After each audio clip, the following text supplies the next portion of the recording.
Olá, turma. Nós vamos corrigir hoje a atividade que nós fizemos sobre o gênero lenda na semana passada. Então, a gente aqui tem um texto que é uma lenda do povo indígena Bororó, lá do leste do Mato Grosso, e essa versão é escrita pela escritora Clarice Lispector. Nós lemos o texto e vamos para a correção da atividade. Na primeira questão, ele pergunta que, além da origem das estrelas, a lenda explica a origem de outros seres. Quais seriam esses seres? Então, a gente tem aí dentro da lenda que busca explicar a origem das onças, que seriam as mães dos curumins, ou seja, das crianças da tribo. Na segunda questão, vocês vão identificar a situação inicial, a complicação ou conflito, as ações da nossa narrativa e o clímax e o desfecho, de acordo com a segunda coluna. Então, logo como situação inicial, a gente tem o Vzinho aí que indica o número 5. À noite, o céu era completamente escuro, os homens caçavam, pescavam, guerreavam, as mulheres cuidavam do preparo da comida. Essa é a parte bem inicial da nossa narrativa. Então, a gente só está conhecendo quem seriam esses personagens da história.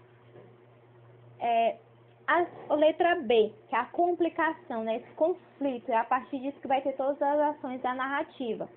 Então, a gente tem o número 3. As mulheres resolvem buscar milho para moer. A partir disso, a gente vai ter os outros acontecimentos da narrativa. As ações, né? Letra C, seria aqui o 1, né? As mulheres chamam os curumins para que as ajudem a colher milho. Eles encontram um milharal viçoso, pegam muitas espigas, pedem à avó que eles façam um bolo e comem todo. Por isso ficam com medo das mães. Essas são as ações que a gente tem dentro da nossa história. O clímax, que é aquele momento de maior tensão, ou que a gente espera muito para que aconteça, é o número 2. Os curumins começam a subir por uma corda amarrada no topo do céu, as mães vão atrás deles. Então, a gente tem como desfecho o número 4, né? É como termina a história. Que são as mães viram onças e os curumins viram as estrelas. Então, vamos para a terceira questão. Na terceira questão, ele vai dar, nessa alternativa, uma causa. E vocês vão ter que encontrar a consequência dentro da narrativa. Então, na letra A, as mulheres acham que os curumins dão sorte. A consequência disso é que elas vão buscar os curumins para ajudá-las a encontrar o milho, né? Letra B. Os curumins encontram muitas espigas e a consequência é que eles e as mães colhem muitas dessas espigas. A letra C. Os curumins voltam para a taba e pedem à avó que faça um bolo com as espigas e a consequência disso é que eles comem todo o bolo. Letra D. Os curumins sentem medo das mães e, por conta disso, eles resolvem subir por um cipó amarrado ao céu. Essa é a consequência. Letra E. As mães sobem atrás dos filhos e cortam o cipó. E a consequência é que os curumins não podem mais descer e viram estrelas e as mães viram onças. Na questão seguinte, na letra 4, ela vai falar sobre uma característica da lenda, né? Que são esses fatos imaginários, que não são possíveis na vida real.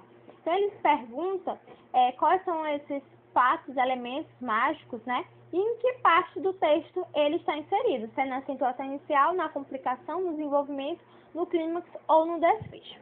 Então, a gente tem no clímax, né? O momento de maior tensão da narrativa. É quando o colibri amarra um cipó no topo do céu, isso é impossível, e os curumins e as mães sobem por ele. E também no desfecho, quando as mulheres se transformam em onças e as crianças em estrelas. Isso é impossível na vida real de acontecer, tá? A quinta questão tem um trecho, e aí vocês façam a leitura, releiam esse trecho. E aí, na letra A, ele pergunta o seguinte: o narrador encara o fato de as mães se transformarem em onças ao cair no chão como um acontecimento real? Ele passa essa ideia de que ele acredita nisso como real? Não. O narrador ele considera esse fato algo imaginário, fora da realidade, algo que não poderia acontecer na vida real. E é por isso que ele anuncia esse fato, dizendo que aconteceu uma coisa que só acontece quando a gente acredita, quando a gente imagina. Na letra B, ele pede para identificar no texto outro acontecimento que também só acontece quando a gente acredita, ou seja, quando a gente imagina. Então, vocês podem aí identificar alguns momentos, que por exemplo, os curimins, eles pedem os colibris que amarram o cipó no topo do céu. Isso é impossível, e aí a partir disso eles começam a subir. E também as mães sobem para esse cipó, né, que está amarrado no céu. A letra C. Quais são os elementos do mundo real que revelam nessa lenda o modo de vida e cultura do povo que conta, o Bororó? Então, na lenda, eles falam, por exemplo, que as mulheres fazem o trabalho de casa e saem para procurar comida. Já os homens caçam, pescam, guerreiam, e todas as pessoas da tribo vivem em tabas e dormem em redes. São características da vida, né, da cultura desse povo. Na sexta questão, pergunta: ao serem transformados em estrelas, os curumins foram castigados ou premiados? Né? Então, a gente percebe que eles foram castigados, pois comeram muito do milho que se destinava à alimentação de todo o grupo, de toda a sociedade lá deles. A sétima questão pede que vocês releiam os 2 primeiros parágrafos da lenda e respondam. O leitor tem informações exatas e detalhadas da época em que aconteceu essa história? Na verdade, não temos.